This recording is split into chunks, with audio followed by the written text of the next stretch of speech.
Hello and welcome to the very first episode of the Real Success Podcast. I'm your host, Candice Mama. I am so thrilled to be hosting this incredible podcast that is exclusively designed in order to connect you on learning journeys on a global basis. On this podcast, I will speak to some of the best speakers in the world. The reason we've created this podcast is because we want to be with you as you walk your journey of growth and transformation and continue to fulfill the vision of real success, which is to connect you with the right teacher in order for you to achieve the life of your dreams. I could not think of a better guest than our CEO, or as we like to call him, our Chief Visionary Officer, Brian Walsh. Brian has got a phenomenal personal story that led him to actually founding this incredible organization. And I cannot wait to jump into this conversation to allow you to know him as deeply and as lovingly as I do. But before we do, please, if you like this podcast, be sure to like, share, and subscribe. And without further ado, here's Brian Walsh. Hello. Hey, how's it? How are you doing, Brian? Very, very good. Yourself? I'm great, thank you. Thank you so much for joining us for the very first episode of the Real Success Podcast. How do you feel? Special. Yeah, no, it's so exciting, so exciting. And we know we've got some amazing people lined up as well, so it's going to be absolutely awesome. And I can't actually think of anyone better to start it because, as I was saying a little earlier, just before you jumped on, I was saying, real success has got such a vision for connecting people with the best teachers in the world.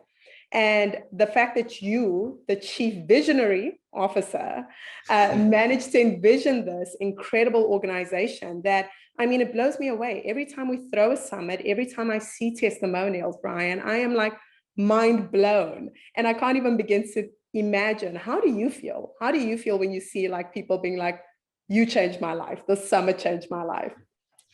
I think, it's humbling in one aspect. I never think of it. I think as a whole team, that we're all part of, we're like a conduit. I've always felt like myself in that way. We're there to connect people. We know that's our highest value.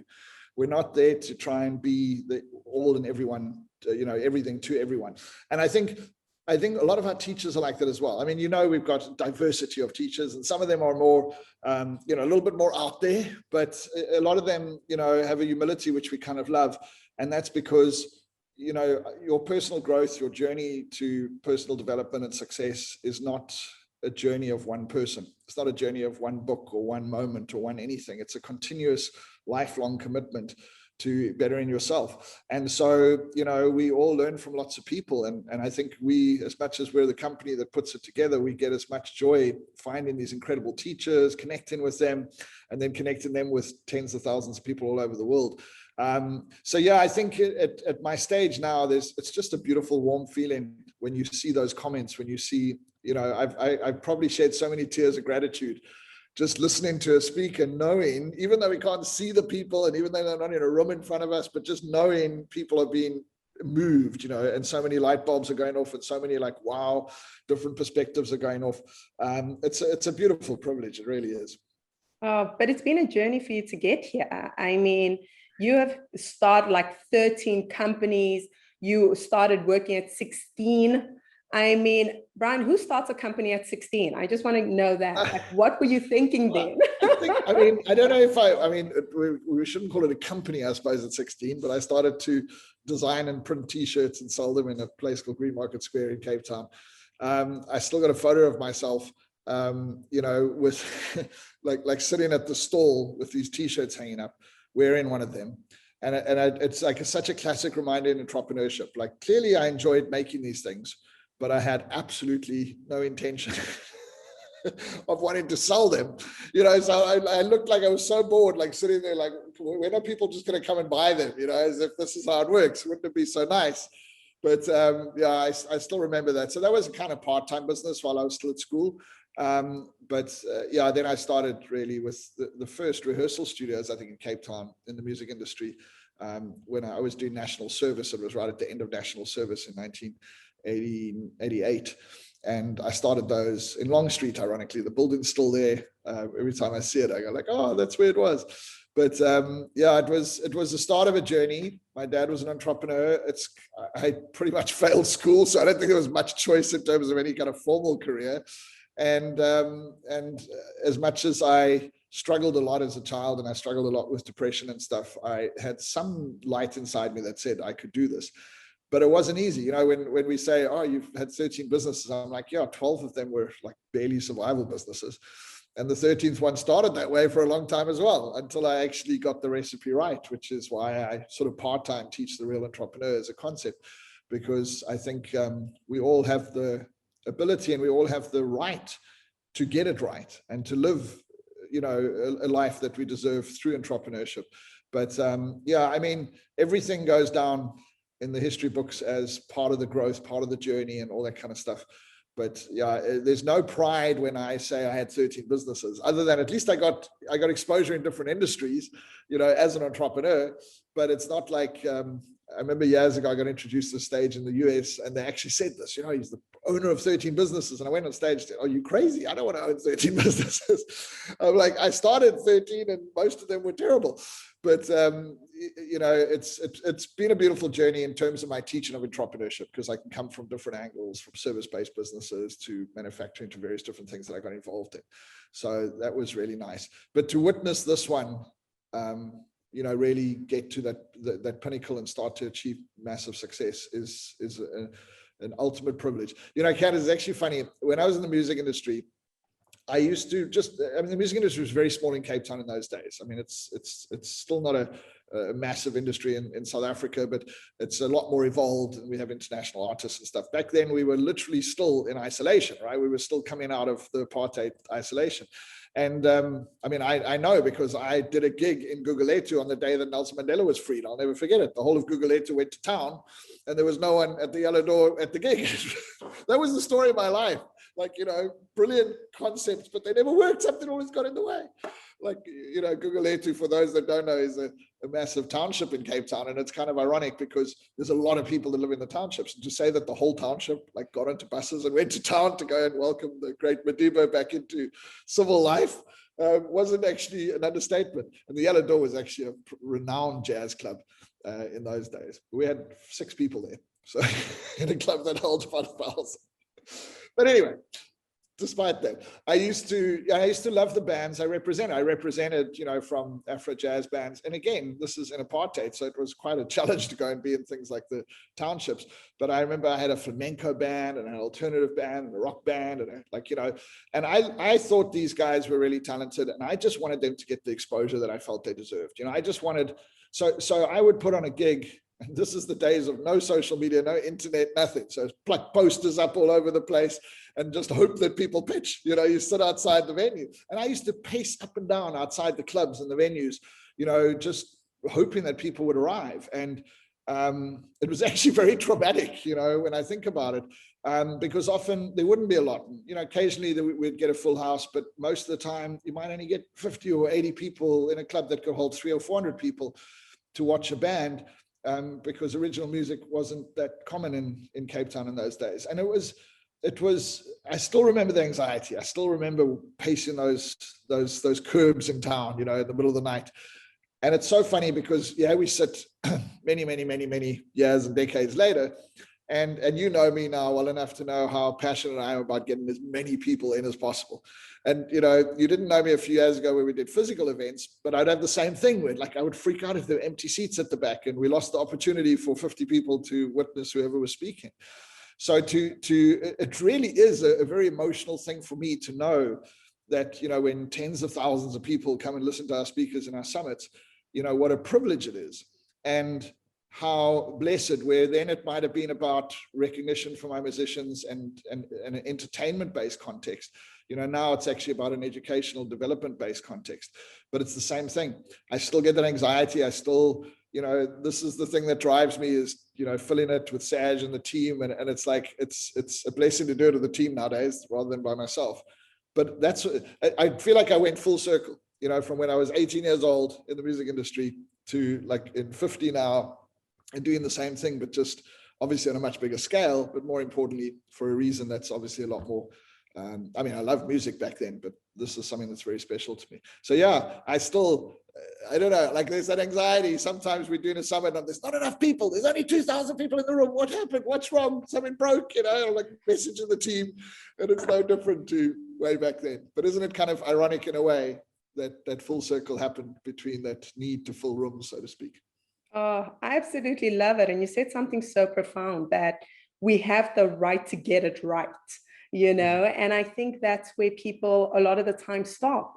And that's such a beautiful full circle story, because yes, even though you were representing musicians at the time, it is also important to put in context that the musicians you were representing weren't people who necessarily had a voice at the time or had the opportunity to get in front of a certain audience. So even back then, there was clearly a passion within you to give people exposure to something that they may not otherwise be exposed to. And now you're just doing it on a grander scale, right? Because if we had our virtual summits, because honestly, we have one of the largest and best virtual summits in the world. If we took that and put it into a stadium, I mean, you would not worry about seats. We would be worried about where we're going to put the people. I think I would always worry about seats. Like I said it to Saj the other day, for those that don't know, Saj is one of our senior marketing guys. And I was like, I don't think we'll ever be happy. Like when we get in, like now we're going at 50,000 registrations for this summit, and then we'll get to 100,000, a million. There's like 7 billion people on the planet. Like I could just see us like in 5 years time trying to get 1 million registrations to a summit, which is insane, but it is online, guys. So we're not going to try and do that in a room. But I mean, yeah, I think, but if the value is connecting, and if the value is witnessing, this, and you're part of our team now, this experience of connecting people on these journeys, it's really just our own limitation that prevents us from how far we want to take that. And when you say like we deserve the right, what I mean by that is we all beat ourselves up, and we all are broken, really. I think in this modern world, I don't think there's a soul that comes onto this planet that isn't broken by the upbringing, by the circumstances, by all the elements of modern life that can be quite destructive. And so we go on this mission to try and unbreak ourselves. Some people aren't even conscious of it, so they can use all types of distractions. But many of us and people in our space are more conscious of it. So we go on this mission to kind of unbreak ourselves. And when we look at success and we look at outcomes, that ability, whether it's financial, physical, relationship-based, health-based, doesn't matter what it is, it's dictated by us and nothing else. So we might have this want to be healthy and wealthy and live an incredible, fulfilled life, but it doesn't manifest because we haven't allowed ourselves to really believe that we deserve that ability to live that life. And I think the key thing is, every person without exception has the capacity to live a truly phenomenal life. And but we're our own blocks, and we're the people that hold ourselves from getting often anywhere close to that. And I think that's really the underlying thing of what we do, because I think people in our space, we always say we believe that people are so much more than their lives illustrate, which is a kind of common story amongst many of us in the team, and many people are coming to our space because some of them are really successful already, but they just strive for more because I don't believe there's ever an end to that. And others are really going through incredibly difficult times.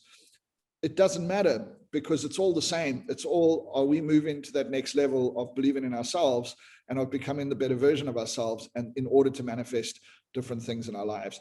And that's what we love. That's what we love in what we do. And so I do think that term, as much as it just came out naturally, is we all deserve it.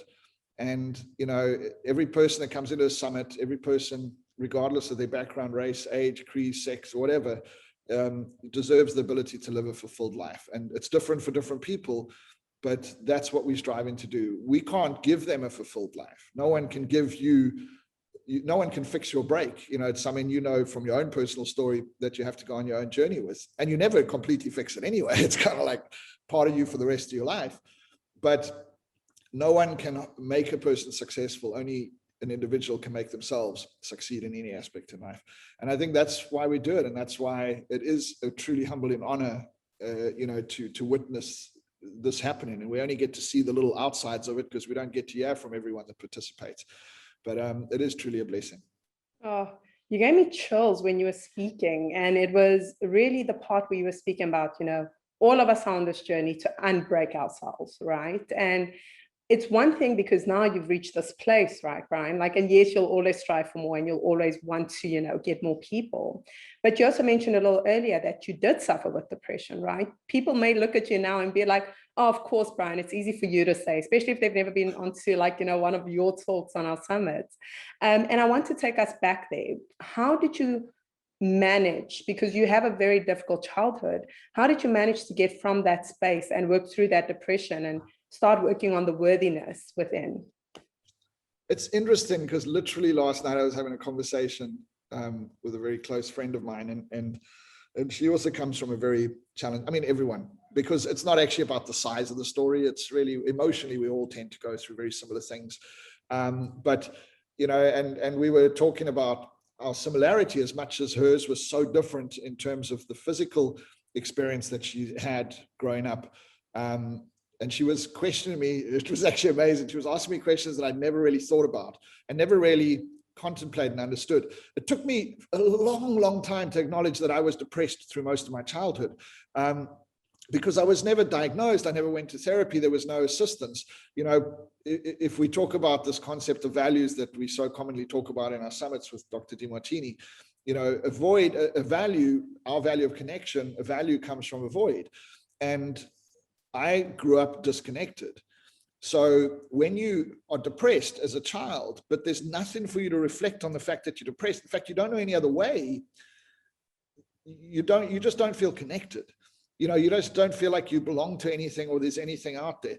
We live in a society today where mental illness is a lot more accepted. There's many parts of the world that still have to do a lot of work on. In fact, it's maybe overly accepted for some. I think some people like the label, but the truth is that it's a lot easier to understand. We sit with the same friend and talk about a 5-year-old son and talk about him having depression sometimes. That's a big shift if you go from our parents and what they would have been talking about. I don't think many of them would necessarily think of us as having depression unless there was a major reason for it. So, when you ask the question, how did I move past that? Initially, I didn't even know it was something I had to move past. And as I evolved and as I got to know people closely that suffered from anxiety, for instance, I remember clearly with a friend of mine years ago, girlfriend of mine, saying, oh my goodness, is that feeling I have? I could never understand these feelings and these physical feelings and these that I have. It's anxiety. I didn't even know what anxiety was. I'd just been living with it for most of my life. And it's all these revelations, oh my goodness, my stepson was ADD, oh my goodness, is this ADD? My ex-wife was diagnosed bipolar. I was given a lot of exposure to these different kind of equations and then got quite cognitive in trying to understand and look them up. What does this mean? And instead of looking them up as a negative, looking them up as a reflective, and often realizing, oh my goodness, I had ADD. A lot of these things with poor Dylan were really what I was as a child. And, a lot of these things with friends that had different kind of ailments that were diagnosed, I could relate to the symptoms and things like that. And so it was a really weird journey to kind of come to that realization that there was a lot I had to get through. And maybe that stalled me. I don't regret anything in terms of my life, but, I feel that a lot of the work I've done, is work that people shouldn't wait until they're in their 40s or whatever to go and do. You should do it as soon as you can.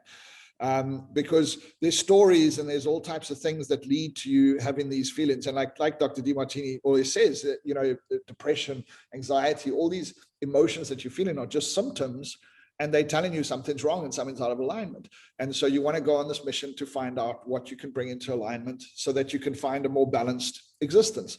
So every human's going to have bad days and suffer from a bit of depression. We're all going to suffer from anxiety. Just watch the news for 10 minutes and, and stuff like that. But it's how we can control it and how we can create a space where we can thrive and manifest despite, those factors. And I think that, it's interesting, that question just from a very personal perspective is I didn't even realize I had all these challenges. And then maybe the good thing was I wasn't labeled. So even though I was dyslexic as a child, they never told me. And my dad told me when I was 31.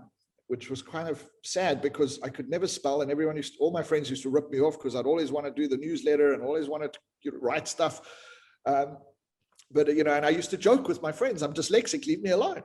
And then my dad tells me at 31, oh, but when you were dyslexic, I'm like, whoa, back step, what? You mean I actually was dyslexic? So I was maybe sheltered, and maybe that was part of what made me who I am today, that I didn't use the labels, and I didn't use the challenges, from a story perspective of having some issue as the reason why I wasn't achieving success.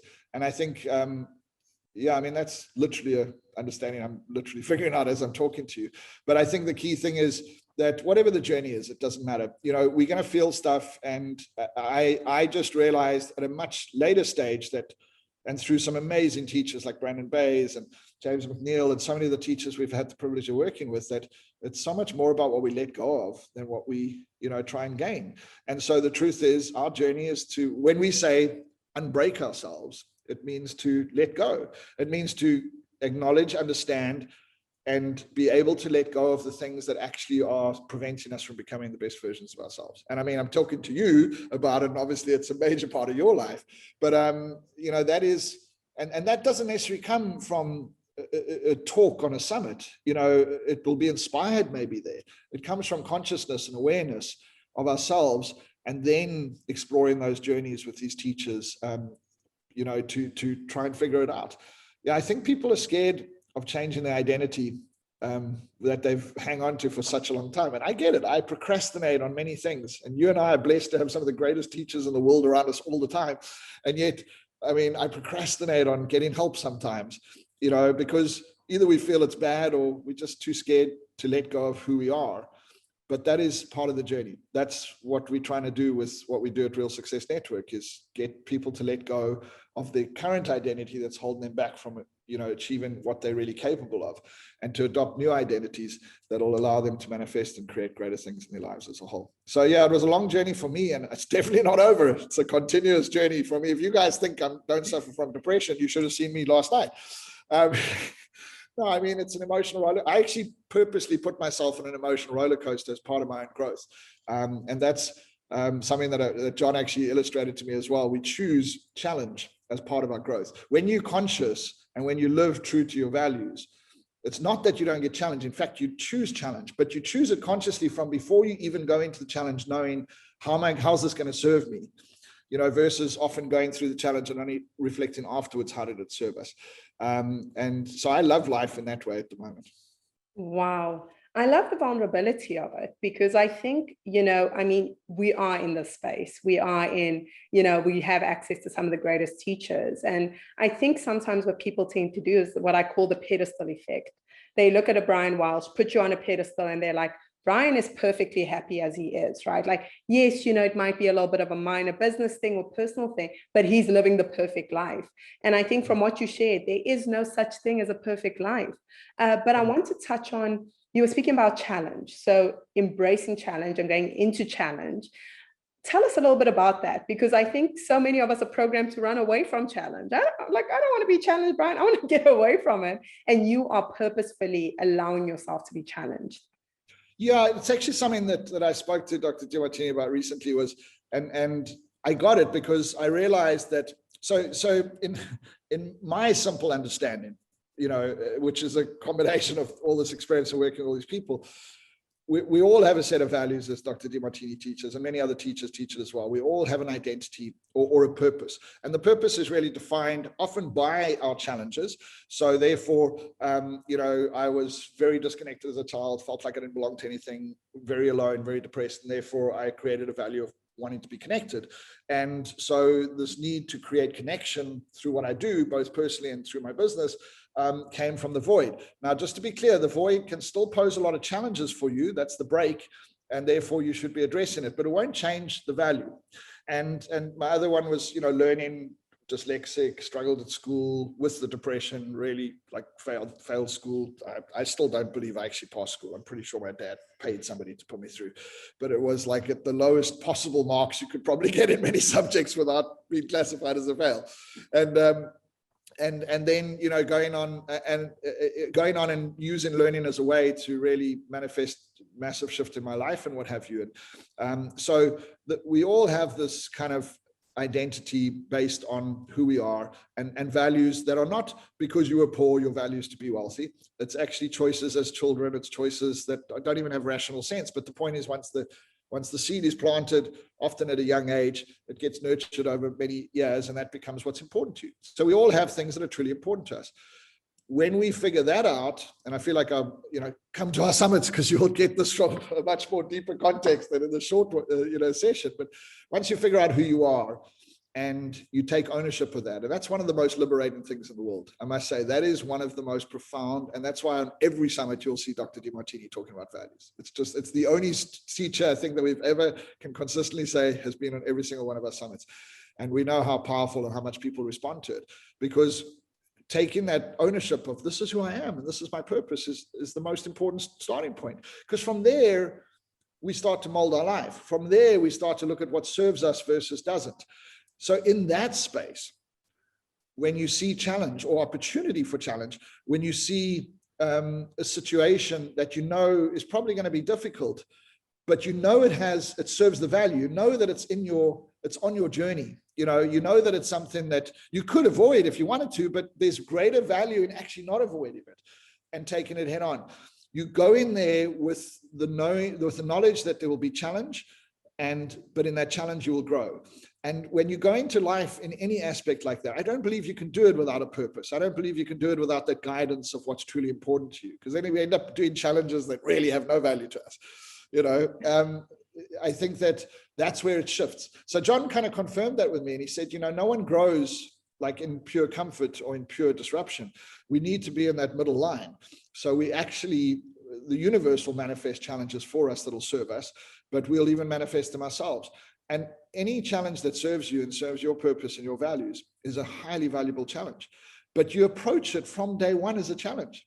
There's no blame, there's no victim mentality, there's nothing. It's like I'm putting myself in this challenge, in order to grow and become a better person.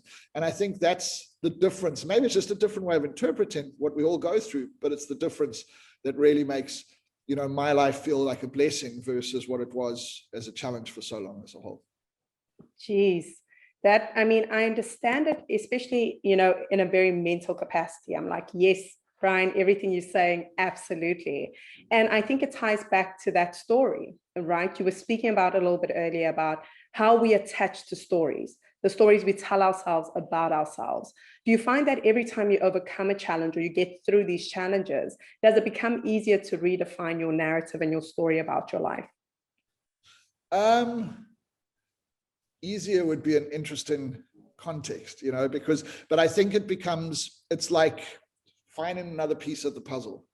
It's like seeing the beauty of life and the universe and this incredible energy that we're all part of the same thing.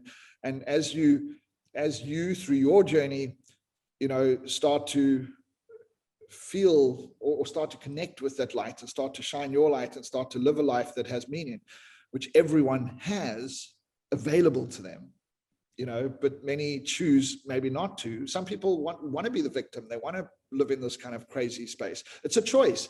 But in our space, that's what we're trying to do, bring people in for them to see that there's a different light and and there's a different way. And when you choose to walk that, does your life become easier? I think it was Tony Robbins that years ago, and you can't relate to this until you've had massive shifts in certain aspects of your life. But he says, people always think when you become successful, there's no more problems. He said, there's always problems. They're just different problems, and I've learned to accept different problems in my life, which is quite a blessing, because for years you deal with the problem of struggling to pay the bills. Now you deal with the problem of how not to pay $1 million in tax. It's a problem, believe you me, but it's a different problem. And I think that's the context. So I don't know. I think life was it's never a roller coaster and it's never a breeze, because you had to grow and become better. We had to be challenged. And it's just that we do it from a place where it's, maybe easy is a right term in the context that we handle it so much better, So we don't see life as this drag and this challenge. I felt like life was beating me down up until I was in my early 40s. I honestly used to think, and right back when I was standing outside those clubs, I would be thinking, I'm not supposed to succeed. I'd buy into crazy stories that I didn't believe, but they started to have validity, that maybe, each person that comes along, okay, you go succeed, you struggle, okay, you go succeed. Like maybe it was a choice. Maybe the Buddhists were right and I'm paying my sins from a previous life. You can go on so many journeys, and many of them even have doctrines of understanding as to why you're suffering right now, which is a classic victim sort of way of looking at things. But the truth is, I believe that I always knew there was a light. And we say this when people say, why do we do what we do? So because we believe that the people that come in our space, they know there's a better life. They know they're worthy of more. They know that whatever their life's currently illustrating, it can be better. And they don't know what it is, and they don't know exactly what the steps are to get there, but they never let go of that hope. And I think that's the key component. So it becomes easier merely because you see life with joy. And when I started to feel like life was now, giving me a hand and like guiding me, and again, you all have access to this, it was just so beautiful, because you just see it completely differently. So, when I met John 15 years ago, you'd often say, when you say, hey, John, how you doing? He would say blessed. And he's not a religious man, not that blessing should be a religious word, but in Christianity, I suppose we often contextually see it as that. You say, but it took me many years until I got into my own kind of journey to realize what he meant, that life is a blessing.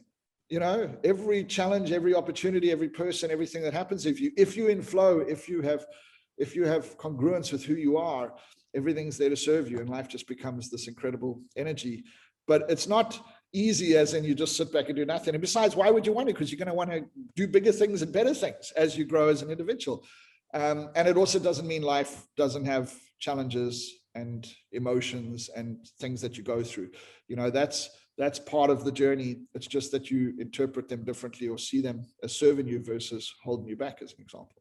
Oh, I love that, because it's all about perspective, right?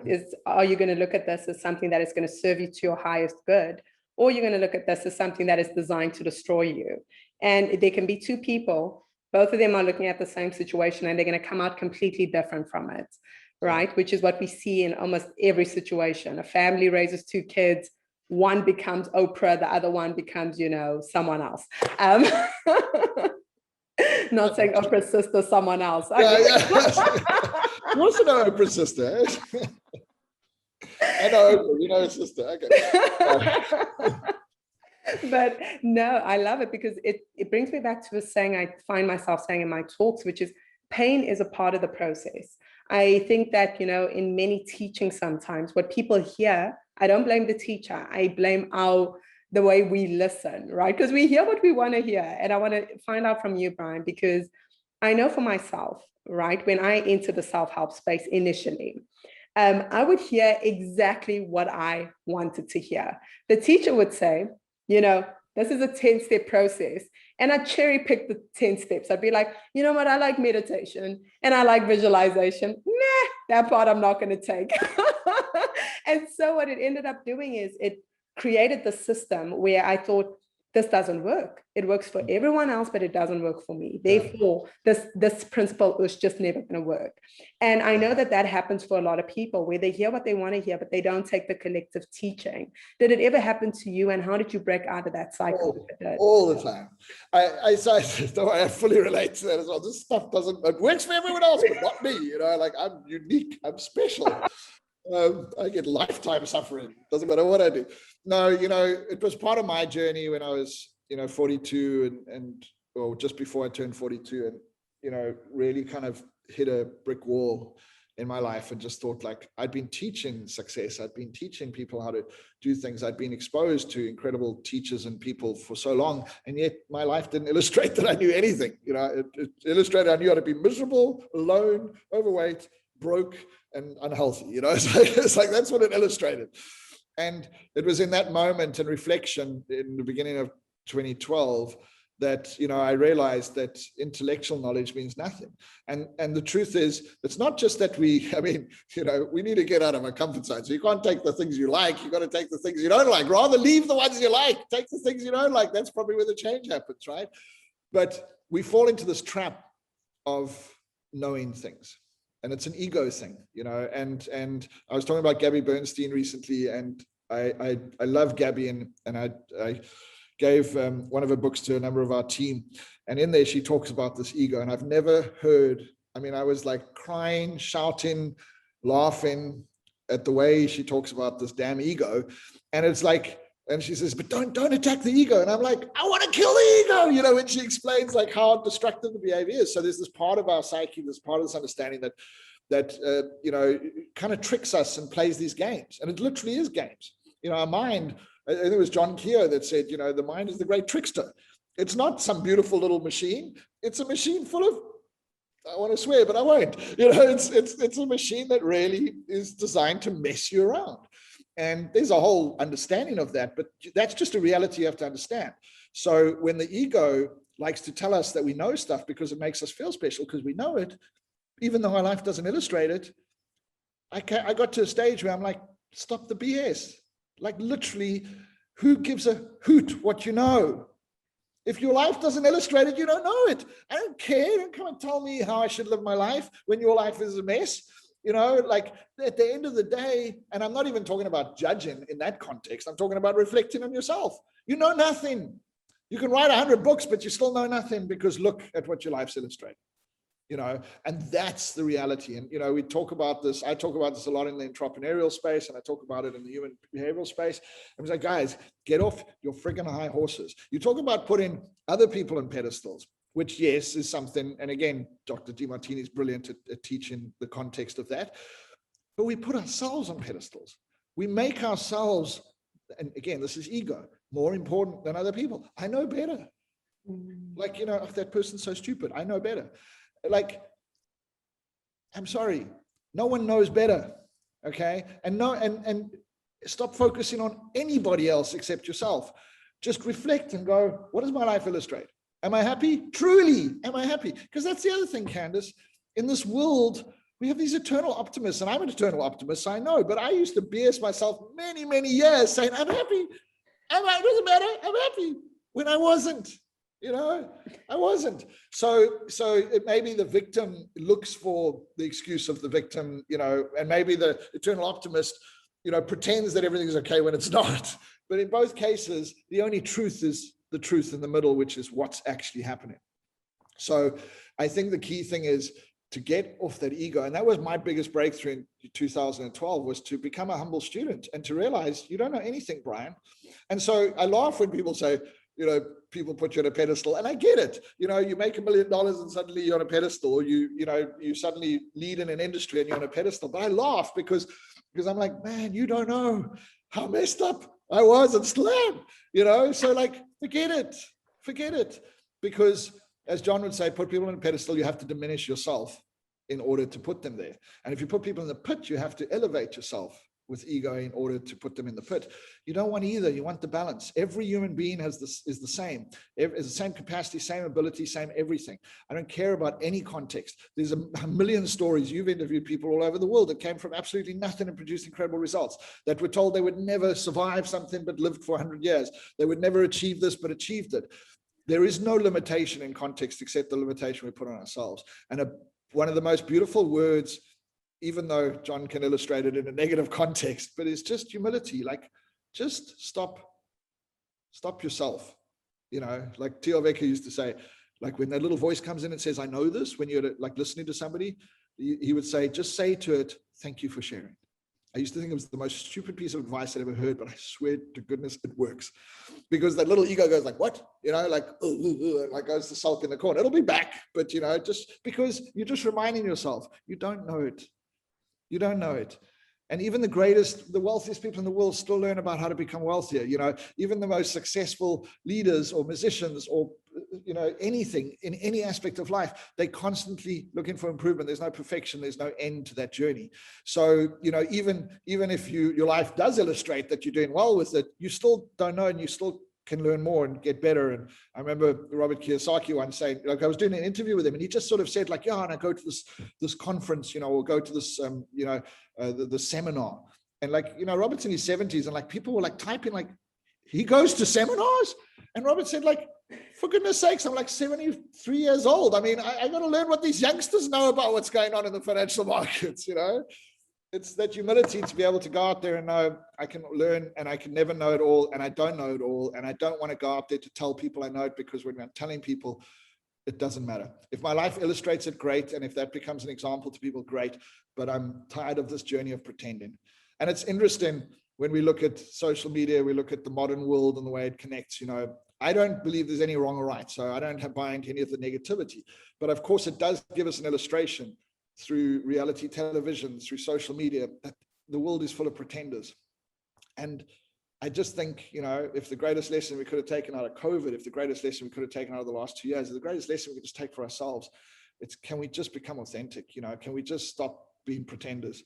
Because there's no value in being pretenders. You put on a face and then you go back into your little depressed hole, you know, because that's your reality. That's what your life's illustrating, but you're pretending out here and it makes you feel better. No. Getting likes doesn't make you feel better. Getting acknowledgement. Peter Sage, I mean, I'm trying to mention lots of our teachers just to keep it in context, but Peter's got that beautiful saying, you know, like good opinion of other people. The only opinion we need is the opinion we need of ourselves. And so truthfully, get off our high horses, stop all this BS and this intellectual nonsense and stop, but catch yourself out. There's no value in me telling you. There's no value in you telling other people. The only value is you telling yourself, oh my goodness, what rubbish am I talking about right now? Let's get real. This is what my life's illustrating. I don't care what I know intellectually. I want that to change. And therefore I'm going to go on the journey for that purpose.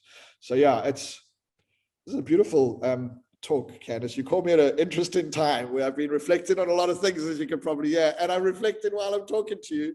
And I've done like about 6 or 7 podcasts in the last 3 months, and this is the unique one. So I'm so loving it. No, Brian. All sound very similar. No, I've got to tell you, like I was here and it felt like you were preaching to me. I'm like, preach it, Brian, preach it. No, I'm absolutely loving this because you touch on so many vital points that I think each and every one of us are going through. As you said, COVID has brought us to a place where it is harder to lie to yourself. You know, we went into this period of isolation where all of a sudden, all of us had to really zone in on what is important to me. Like, I don't have the energy because before, I don't know if this happened to you, Brian, and please do share. What ended up happening to me was I always used to think to myself, no, you know, I've got so much energy. I'm an extrovert. I can do this. I can do that. And then COVID happened. And all of a sudden I'm in isolation with myself. And I'm like, I am great with myself. I love myself. Okay. I can spend time with me. And then I started spending time with me. And I'm like, oh my God, can someone come and spend time with me? I'm going to kill myself. I know. Who is this weirdo? Yeah.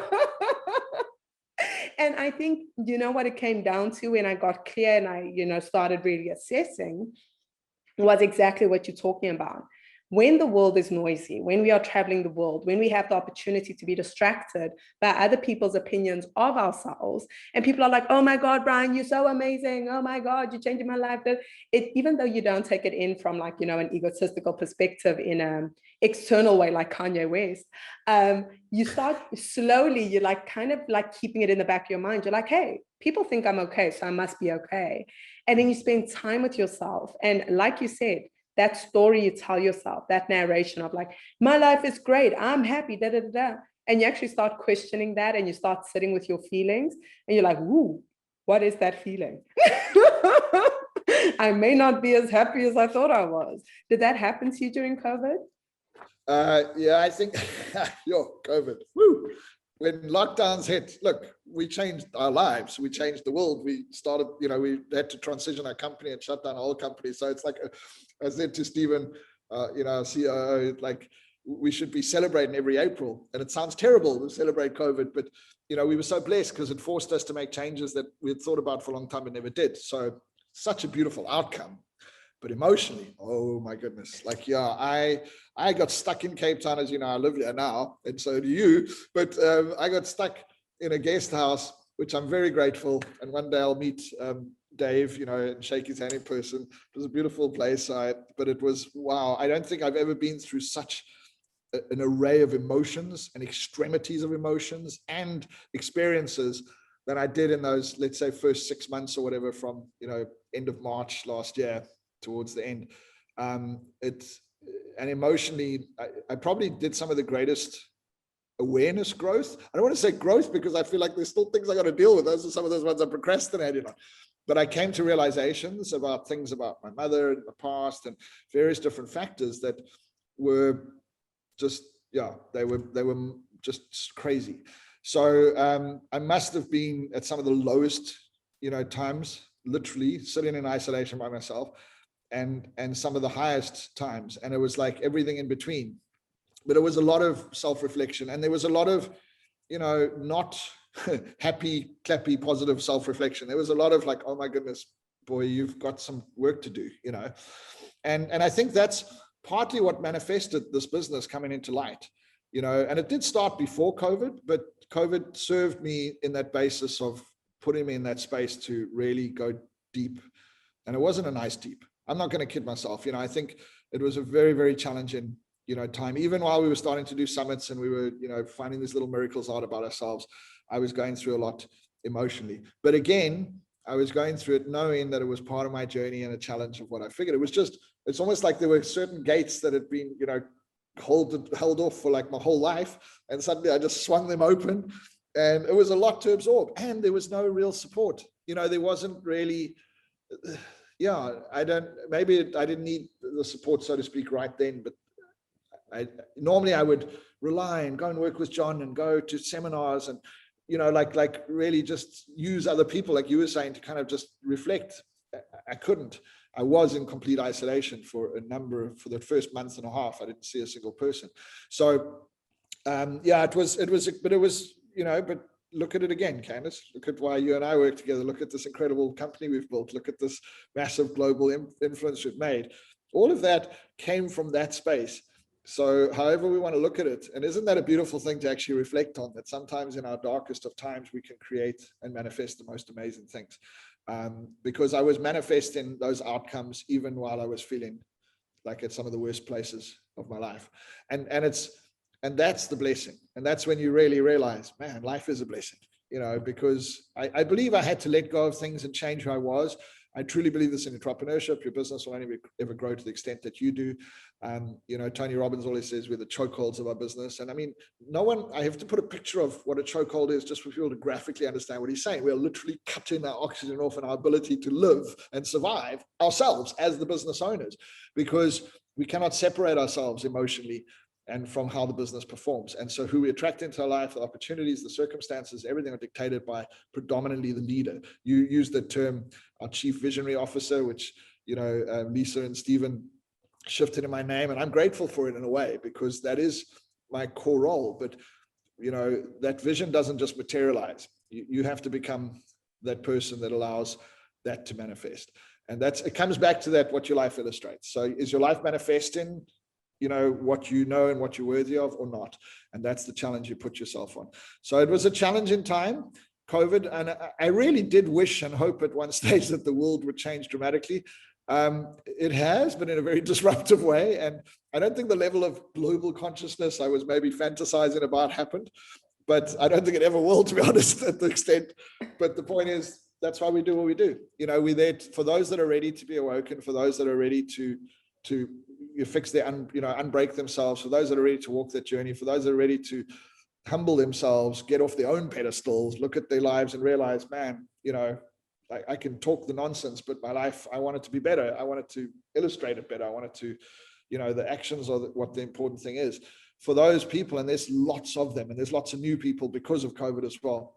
That's why we're there to serve. That's why we're there to create this conduit and this connection. So people, I don't want to say come together. It's not even a community. It is a community, but it's really an individual journey community, for us to go and walk our paths, but have that support and those stories and those examples, and your role that you're going to be playing, telling so many stories and sharing other people's stories so people can get inspired, just so that they can shift their own, I love it when people say to me, one day I'm going to be on your stage. It's one of my favorite things when people say that.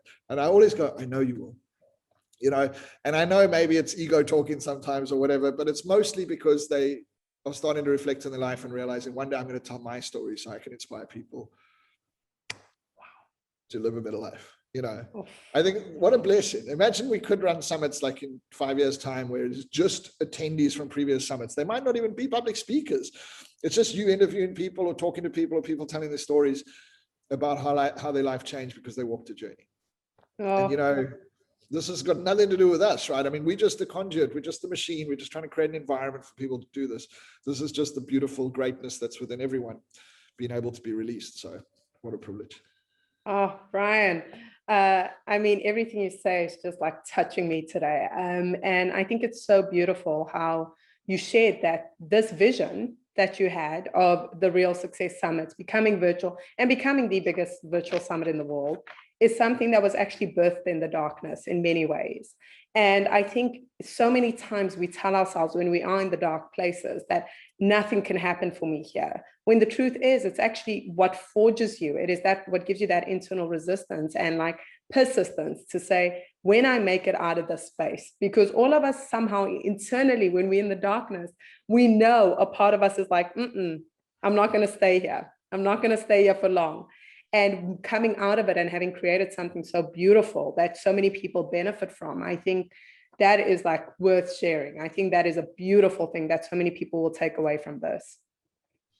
Well, I think, you know, I love that you've come into our space and our team as well. And I remember when I spoke to you the first time and you said, Brian, I just want to tell people stories, you know, and I thought like, that's all it is. I mean, our teachers teach incredible techniques. Some of them are geniuses, you know, I shouldn't put them on pedestals, but, you know, some of them are just blessings to have to know because, you know, I will never go to the extent of research as much as Dr. DiMartini would or Peter Sage or whatever.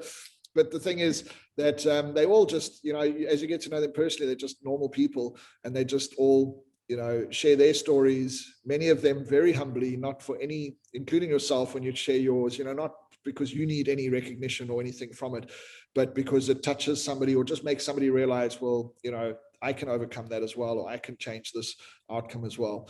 And I think that's, you know, yeah, I mean, interesting enough, it's not the dark place that we come out of the dark place and then start the journey. We start the journey in the dark place. And often when we actually open it up, there's this beautiful light that was there all along. You know, so in other words, like, I feel like I took all these massive steps in the dark place.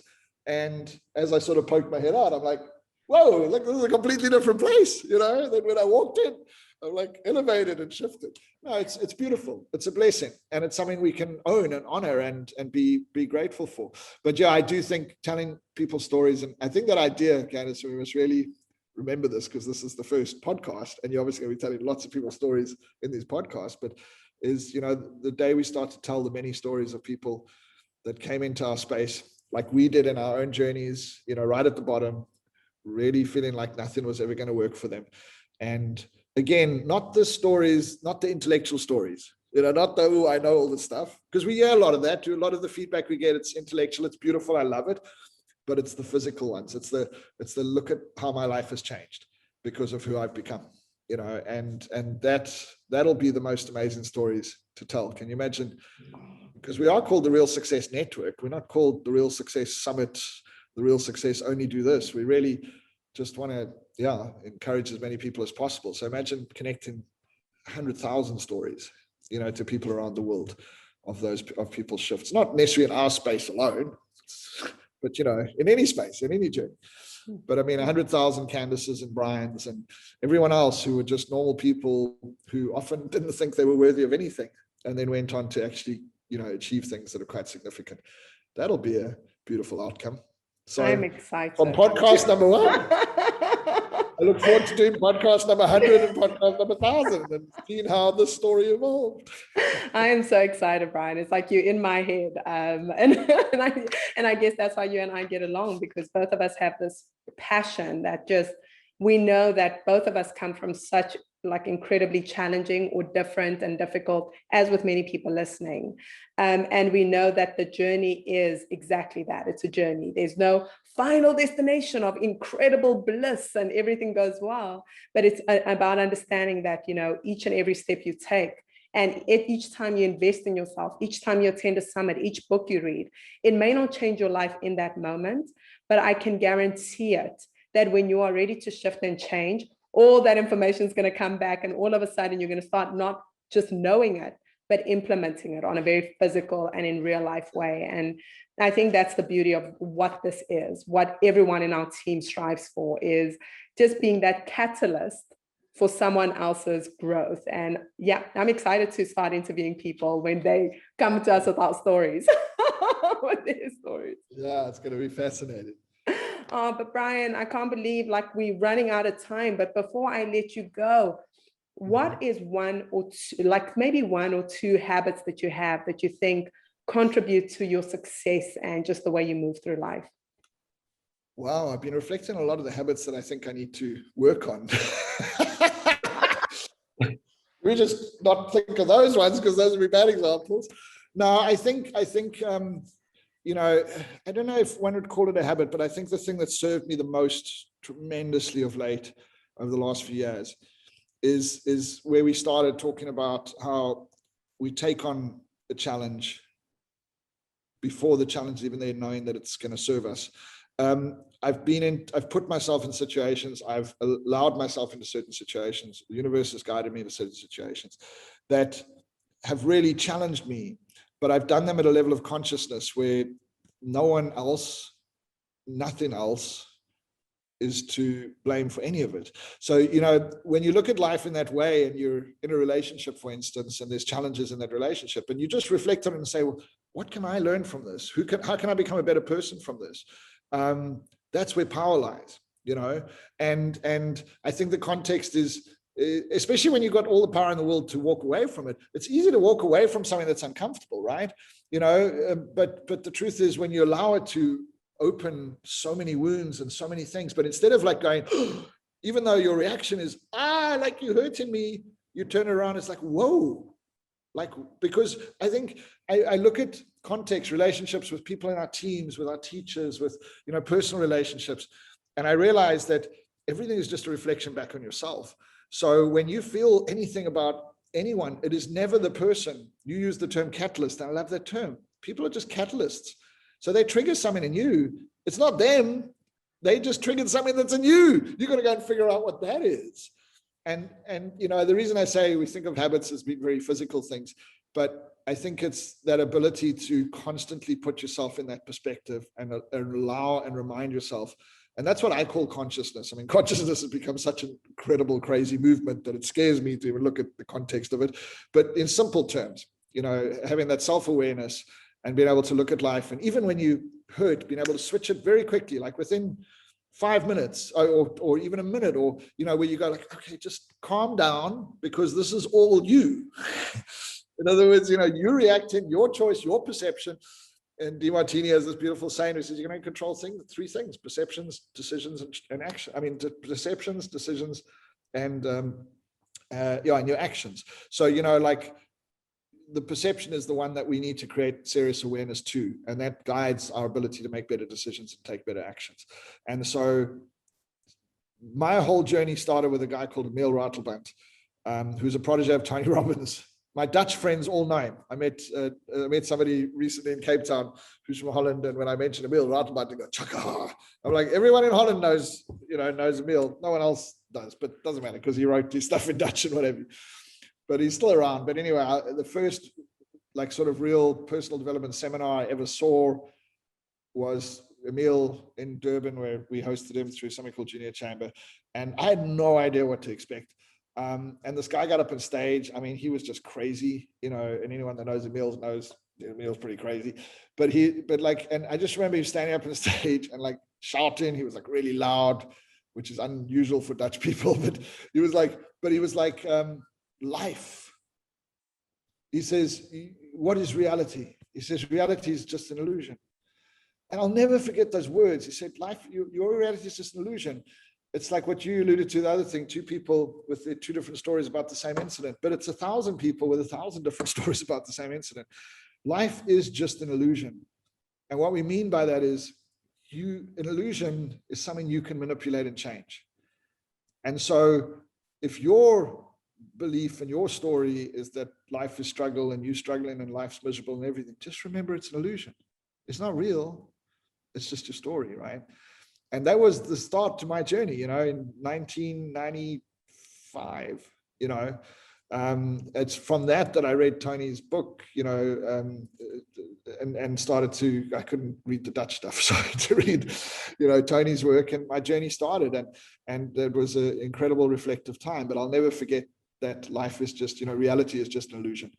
So, and what that means is you can choose your own reality. And if that's all we can do is help people see that and realize that, and change their realities to something that serves them better, then we've done a major service to a lot of people. So it's an honor having you on the team. It's an honor having the whole team. We love our team. It's our family. Such an incredible group of people, including our incredible speakers from all over the world, and our team's also from all over the world. But I love that we're doing this as the first podcast, and I'm so looking forward to whatever, like what do you want to call it? The ones we do in the future, you'll decide. Say, Brian, it's number 20. You have to do this one. What's happened? What's changed? How are we doing? I don't know. But, being able to report back to people in the future around, how we've managed to do that in our own personal journeys. And I think if it's always personal like this, people can see our pain. They can see our challenge. There's no special human being or anything. We're all the same. Let's just go out there and take that same brilliance, because that's what it is, and manifest better outcomes in life because of it. Oh, Brian, it has been an honor interviewing you, and it is an honor to be on this team and to be fulfilling this incredible vision. So thank you from all of us listening, because I feel like I literally just attended a masterclass. So do I. I posted, you recorded this, right? You recorded it. Yeah, we can try to book. You should. We're going to transcribe. Just transcribe this podcast and you've got a bestseller. I can tell you that. Thank you so very much. And I look forward to having you back and, speaking about how far you've come on your journey and what new incredible insights you have. Candice, thank you as well. And just keep up the amazing work. I'm looking forward to this. Thank you, Brian. Take care. Bye. Bye.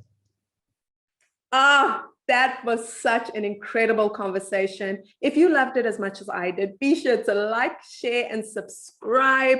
And if you are not a part of our Real Success Club, be sure that you do join. The link will be in the show notes below. You will get access to exclusive content from this very podcast and also from our summits. It is a supportive community where we encourage you to reach for your greatness. If this is where you choose to leave us, until next time, take care.